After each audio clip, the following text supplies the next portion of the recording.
Everybody having a good Davos? That is so unenthusiastic. And we can do better than that. Everybody ready for a great conversation? Yes. Excellent. We're going to get to that in just a minute. So what's the biggest takeaway from Davos? Somebody want to raise your hand? Don't be shy.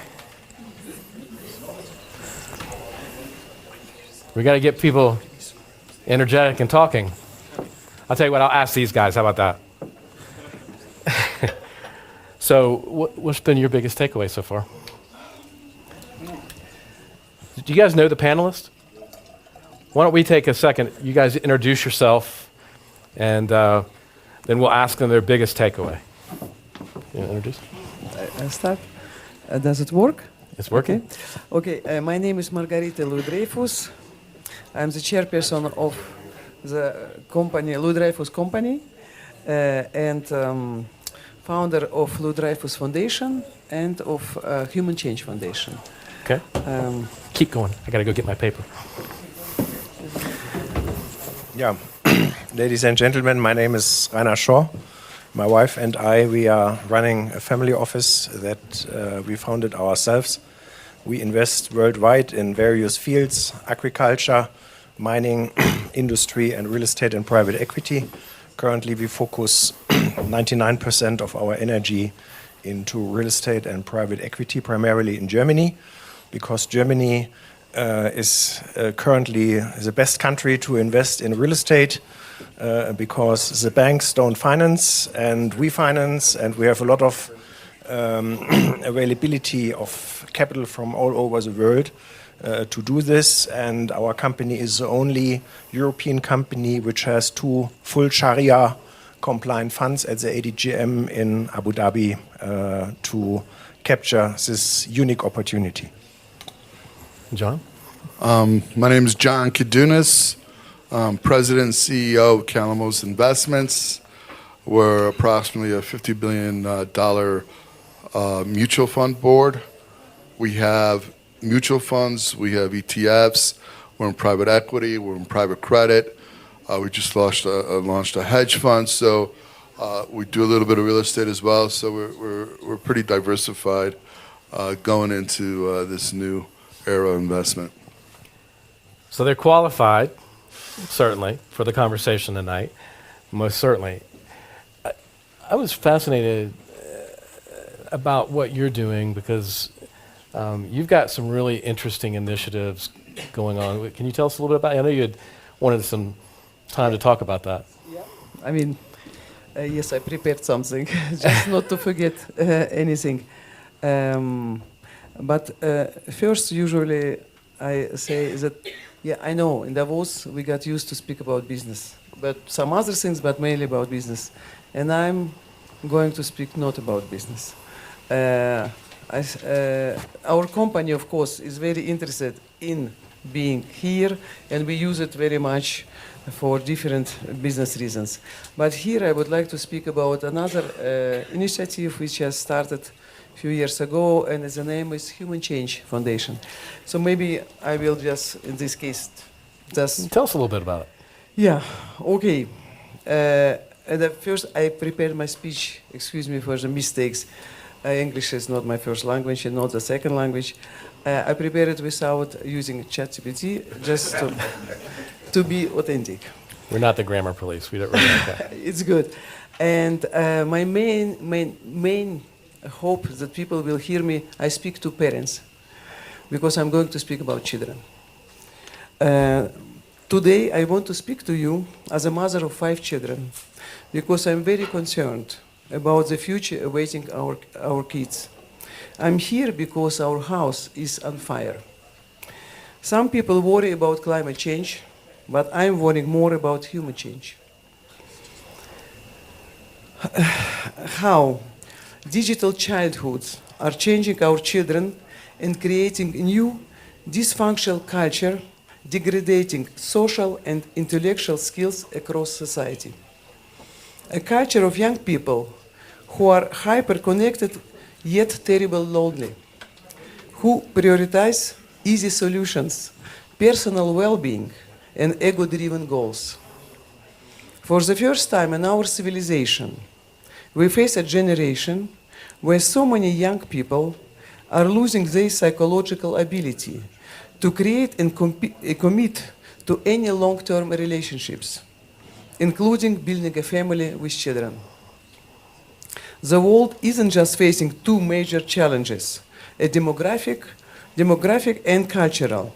It's experienced two emergencies. The situation has big potential to create an unprecedented social crisis. I see human change as the biggest risk for humanity today. Out of these concerns, I have created the Human Change Foundation, dedicated to fight loneliness and screen addiction and preserve essential life skills in children. We are collecting global data on social trends and witnessing how more and more countries in Europe, Americas, Asia, and even in Africa are going deeper and deeper in the loneliness crisis. The consequences of it are polarization, mental health crisis, rising suicide rates, and demographical collapse around the globe. Everywhere where kids spend a lot of time in virtual world, the risk of developing South Korean demographic syndrome is big. South Korea is the first country where the extinction of the population is already calculated and accepted, despite that population there is very young. Even the huge efforts of the Korean government, around 270 billions for the last 20 years, don't bring improvement. The long... We're ready. We're ready. We have to welcome Mr. I'm sorry for being late. All right. Thank you. No, you're good. So before I start, get with Margarita before we leave. Open your checkbooks. Great cause. I don't think there's anybody that can argue that that's a great cause to be involved with. So I know you'll want to talk more about it, and I appreciate you for telling us about it. Eric, thank you. Thank you guys for having me. It's good to be in Switzerland. I don't need to introduce him, right? Well, thank you guys for joining us tonight. We're here in Davos at the World Economic Forum in 2026. It's wonderful to be here. Wonderful to be here at Davos Lodge. We're going to have a great conversation. First thing Eric said to me is, nothing's off limits. So that means we're going to have a great conversation. Look, tonight is not about forecast and the regular Davos kind of conversations. Tonight is really about conviction under insecurity and uncertainty. I want to know where these guys are actually placing their capital. I want to know what assumptions no longer hold. I want to talk about what opportunities only exist because the old playbook is breaking. And what is the global shift you're seeing in the developed markets, and where do you think investors are underestimating the opportunity? So I think that's a big conversation. Eric, I want to start with you. Sure. What's your take on that, on those kind of questions? This is such an interesting world. It's a world that's changed so much over the last 20-year period of time. I practically grew up in Europe. My mom was European, and I see an entire kind of hemisphere that's changed tremendously, and one from a business standpoint that I think is totally for the worse. And I hate to say that. We own a lot of property in Europe, especially Ireland, kind of Scotland. I've spent more time going through the development process in Europe than just about anybody, and it's a total pain in the ass. It's a disaster. It's the worst thing you can possibly imagine. At the same time, I spent a lot of time working in the Middle East. I spent a lot of time working in Asia, obviously in America, which we know better than anybody, and I've done a lot of stuff in South America. And all those places universally are a pleasure. Some are a little bit tougher than others, and some might do things a little bit better than others. But universally, they want to get to a yes. And Europe's become a place where it's impossible to get to a yes. In fact, everything starts at a no, and you have to fight and kick and scream and yell and be really good at what you do. And at the end of it, you still pretty much end up at the no. And it's so sad because honestly, there's no one in the world that roots for Europe more than I do. And I built a big hotel in Ireland, and I'll never forget. We went through years of permits and this and that to expand this hotel. We spent an absolute fortune doing it. This is not a controversial project, right? It's literally expanding the largest employing hotel on the west coast of Ireland. kicking and screaming to get some permits to do some things. At the end of it, I finally got it. The county was supportive of it. The country was supportive of it. One person comes out and appeals, and guess where it gets sent? It gets sent to Brussels. Brussels sits on it for a 4-year period of time, and honestly, it just died. At that point, like, I was zapped. I go, I'm not doing this anymore. Honestly, there's so many other places that I'd rather, not that I'd rather work in. So many other places where you can actually invest capital and do so smartly. And at the same time, I'm sitting there saying, man, this stinks. Like, my mom's European. I spent every summer in every country in Europe, and like, I want nothing but the best. And so Europe's just become very, very tough, right? Energy policy stinks. GDP growth has been bad. Regulation has been beyond terrible. And across the world. Now you compare that to the Middle East. So I have a dear friend in here, Yosef, who one of the biggest developers in Saudi. If you come up with a great idea, you come up with a beautiful building, they will say yes the next day, assuming you've got the qualifications, you're going to do a great job. They actually want you to go bigger. They don't want you to go smaller. They want you to go bigger. They don't want to say no. They want to say yes to everything, right? And it's such an easier place to work in. The same is true of the UAE, right? The same is true of the entire Gulf. Same thing if you go over to Asia, if you go to Vietnam, if you go to any of these places, they want to say yes to inward investment, whereas I think, a lot of the Western world has gotten so spoiled that we want to say no. And that is dangerous as hell, and it's why I think you've seen GDP of Europe slip so drastically. And if you look over the last 20 years, I did it just for comparison, but you look over the last 20 years of Europe, right? Your GDP averaged about 1.5% a year, right? America was about double that. Like that is a disaster over kind of, and why is that? Again, bad energy policy, a lot of red tape that slows things down, really bad tax policy that's caused a lot of, I mean, look at the UK. Half the wealthiest people in the UK, much more than half, have left the UK to go to places where they can actually build a company and build something that's sustainable. In the UK, you haven't had a bank. You have not have a bank that's been chartered in the last 80 years. And I'm not being facetious. Maybe there was one. But you have no growth in the financial sector, and it's incredibly dangerous. And I just think we need to recalibrate the entire world. So when you ask me, where do I think the world's going? I think there are certain areas in the world that are growing incredibly, that are embracing AI, that are embracing infrastructure, that are embracing, certainly energy, which is the factor of all of this. America's now one of them under my father. We're doing the AI better than anybody. I think you have sectors, crypto. I mean, I'm really involved in crypto because we're rewriting the rules of finance, and it's happening very fast, so much faster than anybody really realizes. And the whole financial system is going to change. But I would put most of my effort into the United States, Middle East, and Asia, and I'd put very little effort into Europe. And it hurts me to say that because, I'm European at the core.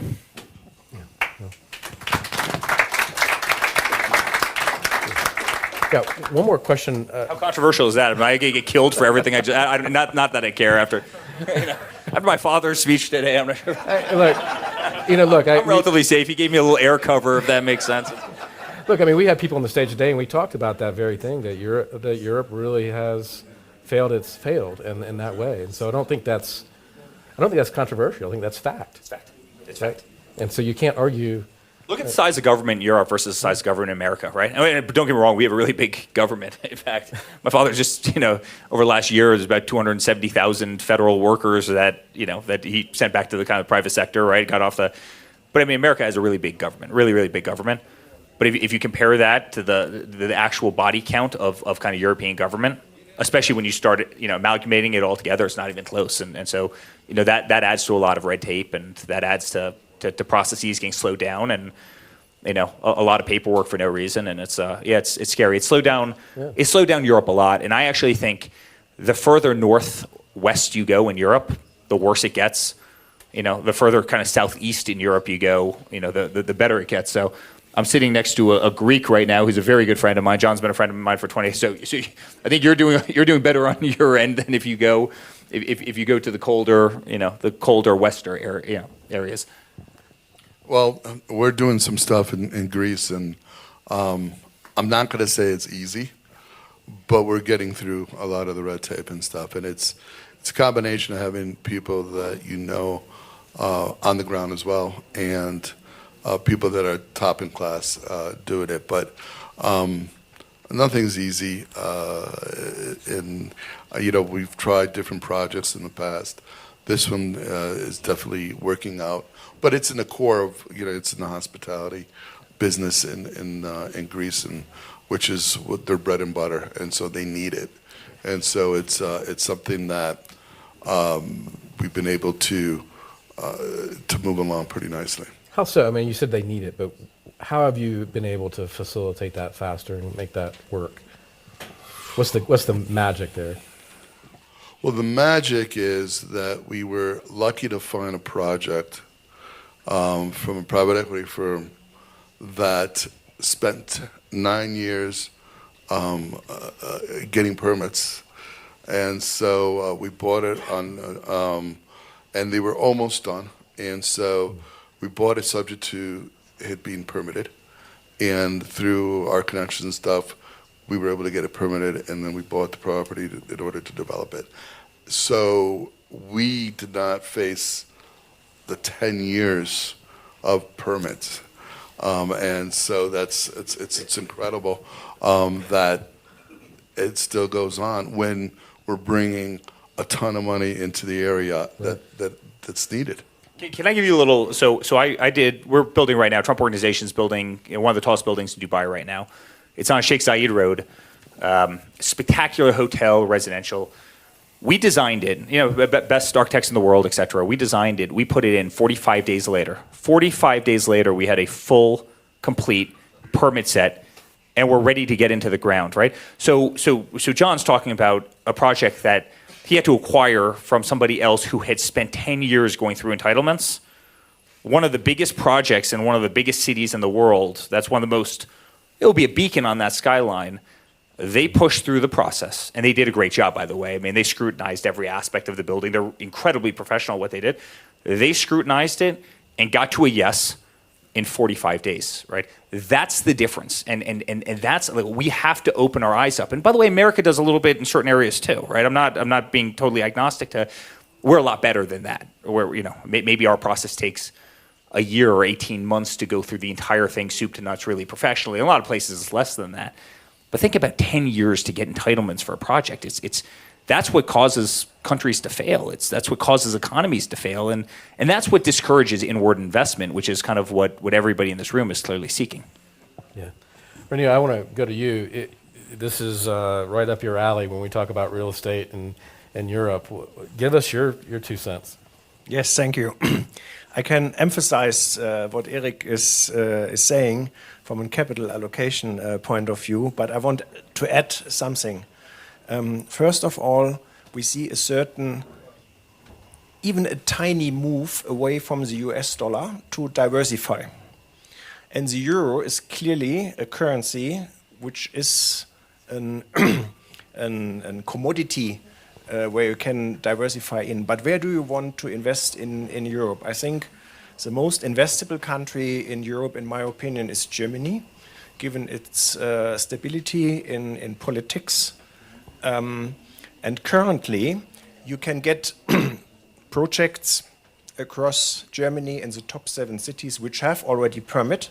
I mean, the previous owner, they went through this painful process, but you get it for a fraction of the price, which means what you are describing, which was a disadvantage, or was a disadvantage for Europe, is on the other hand an opportunity that you can make margins that you cannot make in the UAE. We are based in the UAE. Our headquarters is in Abu Dhabi, so I know a little bit what we are talking about. But those IRRs, this margin of safety, when you buy something near Brandenburg Gate in Berlin with a haircut of 80% from a bank for 200 or 300 euros per square meter, this is not possible in Kiev, which is in war. And though we have a current over-allocation in Germany, but I'm 100% with you what you are saying. Germany is also highly regulated, but if you are in line with this regulation, you can easily drive 200 miles per hour with your Porsche on the motorway. It also works. Margarita, I know you want to talk a little bit about your work here, and please share. And that doesn't have anything to do with this part of the conversation. Yeah, it's difficult to say, but I have to say, still, this topic is important for all of us because young generation are growing. We have today first generation, 20 years old, and we see it's so measurable, and we have data how emotional and intellectual degradation is going on. Children, they cannot concentrate, they cannot make big plans. They can. It's amazing what is going on, but this is just the beginning. And for me, one of the biggest problem of all this, it's the emotional incapability to create families. You know that we have to be ready in the Western world, and not only. It's going everywhere. The speed is different. That 80% of our young people will have no children. If I would be a president of a country, knowing this, I cannot sleep because we cannot even imagine the consequences of this. And we have amazing technology, new AI, but is it going to save us from the social crisis which is broadening? We have this mental health crisis. It's already measurable. And the rate of suicide and the rate of depression. And of course, in the companies, we also feel it with the young generation. How to deal with them. I don't know how to deal with young generation, but at least we have to speak about children who are still growing. And there we can still take something to, I would say, I ask also, what is the future of our children? They are going to compete against AI in mathematics, in biochemistry, in everything. And are they going to win? I don't know. So this is why today, what is the most important for them, not to lose themselves? I think it's social abilities, emotional abilities, to be strong enough to survive this kind of future where you will be surrounded, and even in a competition you are going to lose. And you should be strong not to see it as a failure and not to compare yourself to AI, which they are doing. And we also see that more and more jobs are going to be replaced by AI. I don't know what we are going to do with all these young people, but for me the most important is, you know, that we have traditionally in our society the culture of caring for the future because of our children. This is a culture of every family and every country, the long-term future for our children. We were ready even sacrifice today for the long term of our future. And it was trained inside of us by the family, the traditional values. When we don't have these values, we don't have religion, and we don't have emotional stability for these children, I don't know who is going to support our society in all these projects, beautiful, which we are speaking today. And it's coming very quickly. We spoke about it 5 years ago, started to speak about it, and it was just we are speaking about the future. But today it's already around us. We have data in a human change launch here in Davos, if somebody is interested. And of course on the website, we have amazing experts, mainly from US, who are doing big research on children. And if we want to have the stable society, I think we have to react today. We have to think how can we protect children's social skills that they will care for creating a family and creating the children, having the children and care for their future. Most of the people, if they don't have children, they have no personal incentive to care for the long-term future.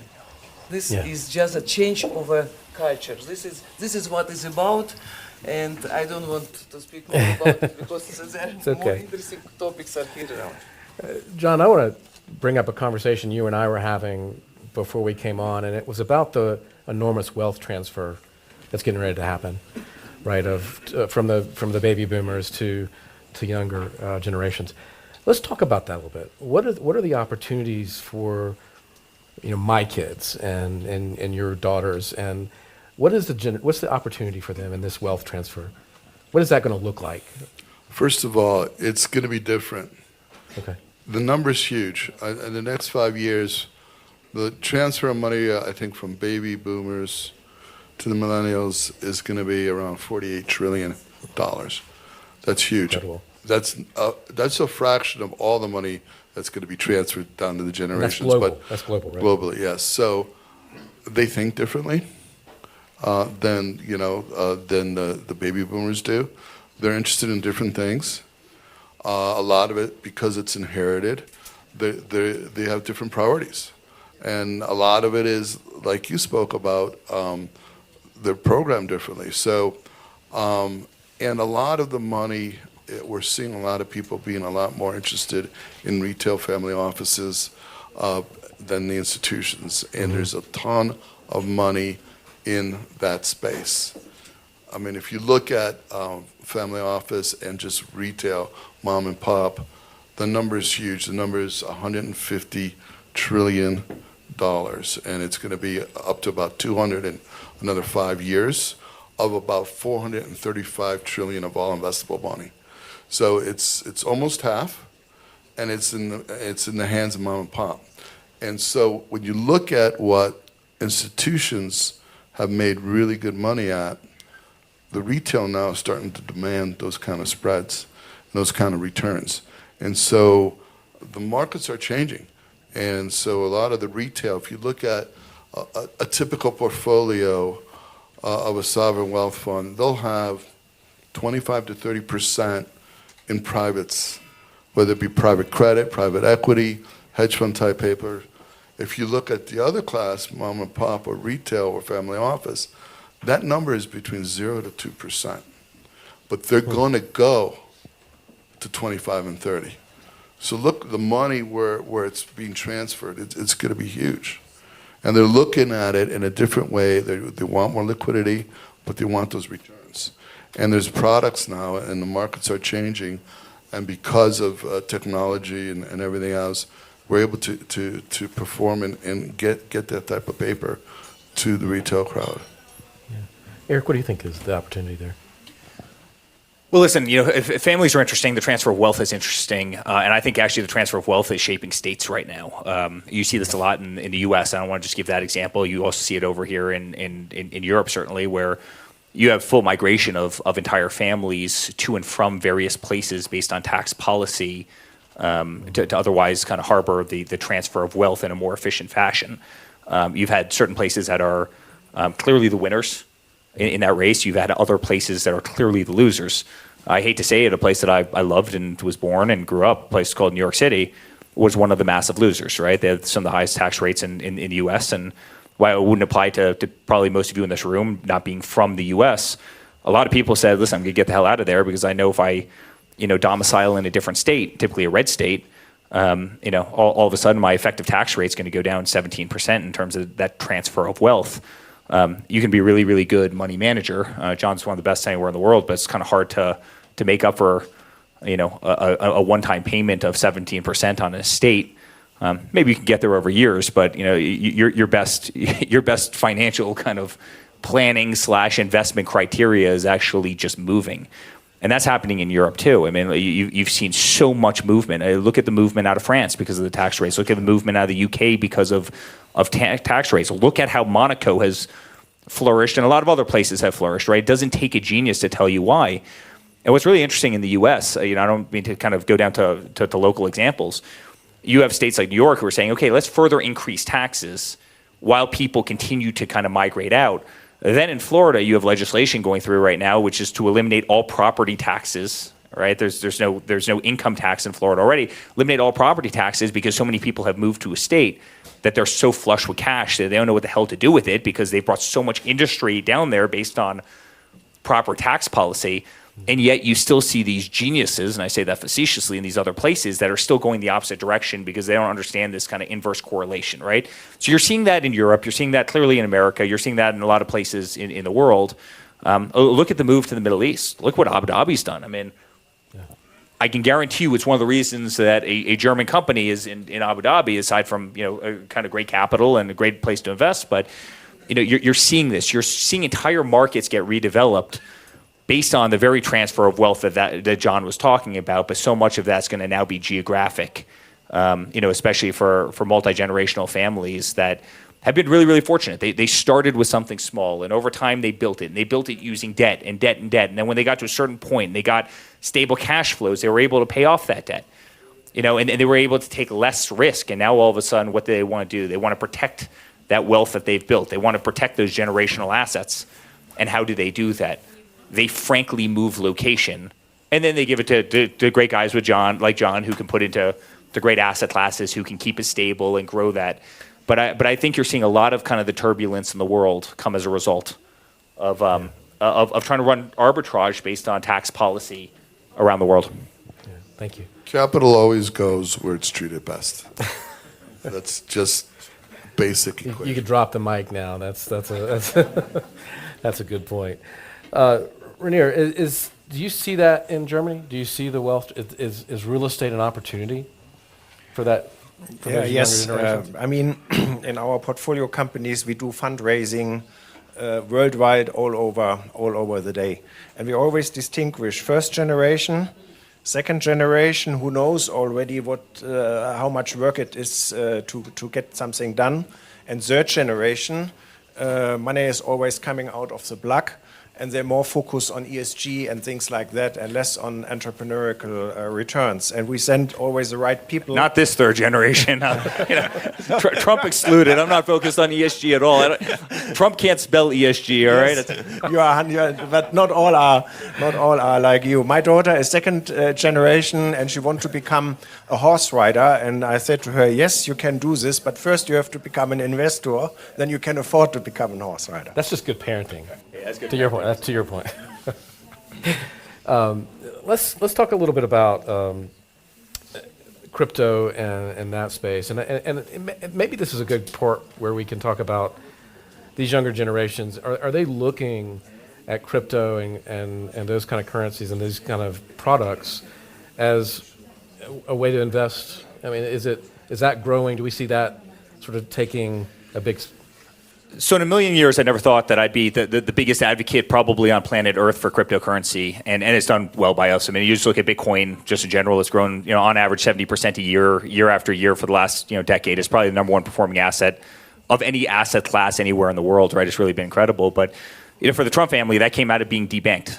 We got debanked for doing absolutely nothing wrong. We got debanked because my father decided to wear a hat that said "Make America Great Again," and there's a lot of pressures of a lot of people in the federal government that they put on the big banks, and I was getting calls in the middle of the night saying, "Congratulations, 300 of your bank accounts for hotels, golf courses, retail outlets, condominium buildings, POAs, COAs. We're literally getting shut down in the middle of the night." I mean, these are complicated buildings with hundreds of employees, with hundreds and hundreds of tenants, with thousands of bills being paid every single day, and they're just being turned off. And all of a sudden, I figured out a really amazing thing, that there's nothing that crypto can't do better than the big banks. J.P. Morgan doesn't need a 80-story building in every single city around the world. They just don't. DeFi can do it better, cheaper, faster, more transparently. Blockchain technology can do everything that J.P. Morgan can do, and it can do it a lot better and be a lot fairer, frankly, to the retail investor who frankly, unless you're Trump, unless you're Dreyfus, unless you're most people don't stand a chance in the world against these banks. They have no competitive advantage. They're not deploying enough capital that means anything. They can't dictate their terms. And that's where crypto comes in. And crypto has been incredible. Crypto has been incredible for the US dollar. You've got, trillions of dollars that are going into stable coins denominated, and backed by, one-to-one, against US treasuries. Imagine being from Botswana. Imagine being from Zimbabwe, where you have massive inflation. You've got 1,000% inflation every single year, of your currency. Imagine being from Argentina, call it, 5 years ago before Millie, right, where you had 80% inflation. You get your paycheck, you may as well burn the thing the next day because it's worth absolutely nothing because you're getting inflated. Now imagine getting your paycheck and all of a sudden you can immediately switch that into a U.S. denominated stable coin backed one-to-one off of treasuries, where you can give yourself stability. You're going to drag hundreds of billions, if not trillions of dollars into that market. Euro will get some of it. I think America has proven to be able to get more of that capital, kind of being the reserve currency of the world. But so crypto is going to do a lot of things and a lot of things really well. I joke every single time on a show. I did it on Maria Bartiromo this morning on Fox News. Why is it that if you use a Swift wire transfer system, that after 5 o'clock on a Friday, you can't send out a wire, right? Yet you could transfer $100 million worth of Bitcoin wallet to wallet as we sit on the stage at 11 o'clock at night, without even thinking about it. And by the way, do so for almost zero fees, no middlemen, no anything. The obvious question is, or the obvious answer is, you have every bank that wants to hold on to billions of dollars across a 3-day long weekend because they can clip interest associated with your money before they transfer it to you, right? Like, they're not exactly the people who want to fix the system because that system works to their advantage, but it doesn't work to the general retailer's advantage. And so crypto is going to change, right? Like, I almost hate the word crypto because it denotes kind of crap coins. It denotes, kind of some of the, like, I'm talking about the true, a re-engineering of the financial system to take the power away from the big banks and the power brokers, the middlemen, and actually make it better, faster, cheaper, more transparent, allow monies to flow easier. If I want to buy, if I want to buy John's watch and he's in Greece and I'm in America, congratulations, wallet to wallet, instant transfer of cash, and that thing's in a FedEx envelope the next day. By the way, versus try and do that. Try and go to J.P. Morgan, and then go find a bank in Athens, and then all of a sudden you've got FX conversion fees, you've got different rates. You don't know if the bank is a total fraud. You don't know anybody on the opposite side of the. All he has to do is just text me from his phone, his wallet address, and instantaneously the money hits his account without all the hassles. And so crypto is changing the world. Bitcoin is changing the world. Bitcoin's become one of the great stores of value. It really is digital gold, and so we got into it. We're a hard asset company, but we got into it out of necessity because we were being canceled by everybody for no reason. And thank God we did, because I really do believe that digital assets are the greatest hedge against hard assets. If you take hard assets, relatively unencumbered, cryptocurrency, right? Hard assets, which are very illiquid, but great store of value, great growth over a long time, might have good cash flow, but have probably better appreciation and actual asset value. And then you compare that and you put it on the other side, crypto assets, which has immediate liquidity, 24 hours a day, 7 days a week, isn't tied to geography, isn't tied to bad management, isn't tied to floods and wind and fire and catastrophe and wars and crooked politics, right? And I could go down the list forever. I think the two end up being two of the greatest asset classes, which are great complements to one another. And so I'm all in. We're doing some great things as a family in the crypto world, and I believe in it with every ounce of my heart and soul, and I never thought I would have. If I could add to that, you don't have to be a high-profile family like Eric's in order to feel the pain. Yes. I can remember being, I think it was late June 2015, summering in Greece, and the Greek banks put capital controls in place. And you could only take out, I don't know what it was, 40 euros a day. And then you could, and it didn't matter how much money you had in the Greek banks, millions, it didn't really matter, euros. It's like you couldn't touch it. And to me, Greece is not a third world country, guys. And that was, 10 and a half years ago. Yeah. And so if it could happen there, it could happen anywhere. And when you have a lot of money in a bank and they tell you you can't touch it, you can't move it, you can't have it, to me that was eye-opening. And it's the same thing of being debanked and stuff. But it could happen to everybody. You don't have to be a high-profile family. It happened to the whole country. But look, Cyprus was even worse. I do business in Africa, and I can't, for a long time until this came along, I couldn't get paid for a product that I produced, right? So this has made it now possible for me to do business with someone in Botswana or Nigeria or South Africa and actually be able to have a business transaction because you can get paid, and that was. And if you like Bitcoin, if you can trade it 24/7 and it's yours and nobody can touch it, speeding the process up of doing business. It's not coincidence that it's done so well and it's gotten so big, and the bus has left the terminal. It's not going back. It's huge. It's only getting bigger. For sure. So Do we want to take some questions? Absolutely. Let's take some questions. How about that? Who wants to? We need to give you the microphone, so who wants to go? Don't be shy. Come on, Ice. This is a chance. Back here.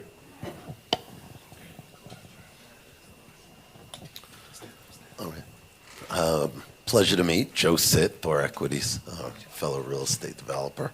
For you, just seeing the world, changes in the world now with AI and what that's going to mean in the world, how does that play in first the physical world with real estate? Any changes, thought patterns, and what you do differently? You sound very futuristic and seeing the big picture and movements of politics and people. And then similar question, I guess, for cryptocurrency world. You know, does AI have any effect? Did you give any thought to that because it's moving so quickly? So the biggest variable there is energy, right? On both sides. AI needs very kind of direct, consistent energy. Crypto, you can have much more kind of fluctuating energy, and so they can actually they can be great complements to one another depending on the actual energy source that comes in. So the biggest factor is going to be energy. You need energy for AI. You need energy for for cryptocurrency. It's why my father's probably the number one mandate of his administration is, put as much energy into the United States as humanly possible from every source possibly imaginable, right? I mean, he's literally approving nuclear reactors in like 2 weeks because we need the energy. We need the energy to power AI. It's one of the big problems that Europe has, right? If you're not going to have serious energy policy, and quadruple the supply of energy, you simply cannot compete in the AI world. And how does that relate to real estate? Both in terms of AI and crypto. You're already seeing it in AI. I mean, half the brokers, and you deal with a lot of bad brokers in the United States. I certainly do as well, right? I could probably get your thoughts on brokers. But AI is actually replacing a lot of the unskilled brokers in the U.S., right? So it's coming in. AI is taking on a lot of the marketing, certainly for commercial buildings, right? Like the new advents of how AI is kind of working is pretty amazing, right? So there's a lot of products that are being put in using AI, certainly in hospitality and the hotel world. AI is kind of starting to manage portfolios, your guests' portfolios as they come stay at the hotel, what their anticipated needs are. So there's a lot of ways that kind of AI is linking to the system. On the crypto side, probably even more, to tell you the truth, in real estate, right? So you have a lot of the tokenization of assets that's happening. Everything's being tokenized right now. In fact, a friend of mine is in here, and we were talking about it before, but every aspect of hard assets is being tokenized. Art is being tokenized. Picasso paintings, you might not be able to afford the $50 million for a Picasso painting, but you might be able to afford 1/50th of that Picasso, and you can tokenize, I guess, Picasso. You can have real ownership over something that you otherwise could have never had access to. If I go build Trump Tower in New York, another Trump Tower in New York, there's probably 10 banks in the world that could finance that building, Deutsche Bank, et cetera, et cetera. Why can't we go out to the hundreds of millions of people who absolutely love our brand and say, listen, we're going to tokenize it. Everybody put in $1,000, and instead of going to Deutsche Bank, you can take the returns of that, that business. You can have the interest rate. You can get some upside on the development if it goes exceedingly well. Real estate's being tokenized right now. Oil and gas, commodities are being tokenized right now. Hollywood's being tokenized. Taylor Swift, she comes out with a new album. Why is Taylor Swift going to Sony, Music, where they're going to probably take 70% of the profits when she has the fan base, she has the music, she has a recording? What does she need them for? She can tokenize her next album. Say, listen, I'm gonna make $1 billion off of the actual initial tokenization, and I'm gonna split all future revenues with you 70-30. Taylor keeping 30, and then, so not only are you buying into somebody that you might love, a brand that you might love, but you're also taking the residual cash flow off of that. If that album does exceedingly well, you actually make that in. So everything's becoming tokenized, and I think what you're gonna see is more and more. You're going to see hard assets become tokenized. You're also going to see more and more, and we're doing it, people pay using cryptocurrencies for other hard assets. So, taking Bitcoin and actually buying a unit in a building you have in New York using Bitcoin, using Ethereum, using US denominated stable coins, right? In instant transfer. You're not sitting there, you close on a unit on a Saturday morning. You're not sitting there waiting for the check to clear until Monday where something could go wrong and all those funds can disappear, right? It's going to make real estate so much faster, more instantaneous. And then there's one more aspect of this, not to be long-winded, but you have DeFi. Why is it if you're an American investor, and this is true of Europe as well, it takes you, 90 days, 120 days to go through and know your customer with JP Morgan or Bank of America? If you have, $1 million worth of Bitcoin in a wallet, why can't you go on to DeFi right now? I mean, the answer is you can, and you can already do it. Borrow against it, 80%, 70% LTVs in a smart contract.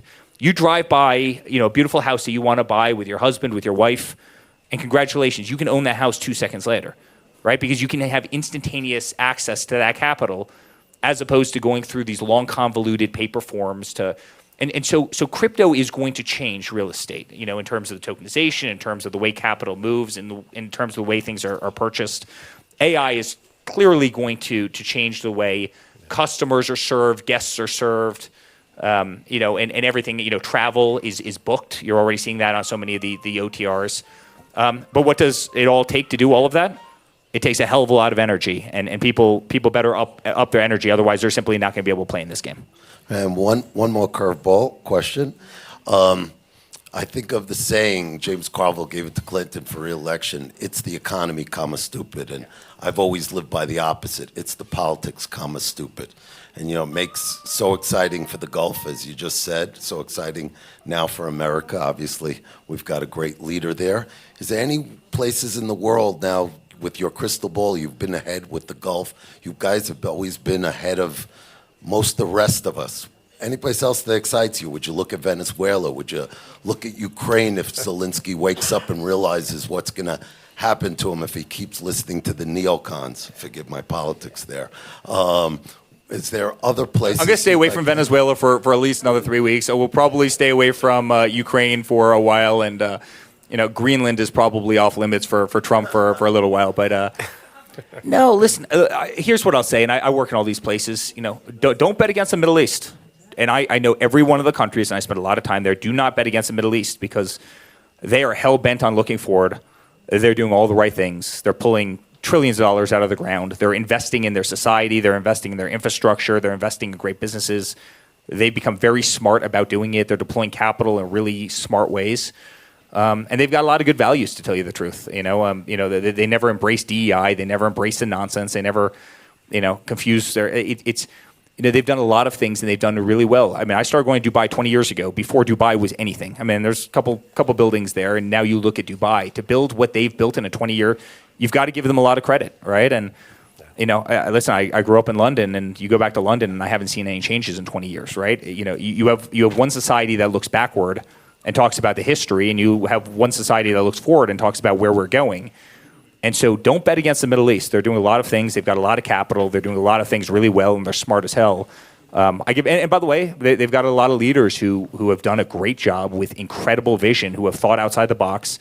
And frankly, they're young enough in terms of the building of some of the cities that they can sit there. Like Dubai did a great job with this. Abu Dhabi did a great job with this. Saudi's doing an incredible job. But they can say, listen, I don't have the tourism now, but I will build it, and if I build it, it will come. In Saudi, they're doing a project called Diriyah. I've got a major part of it.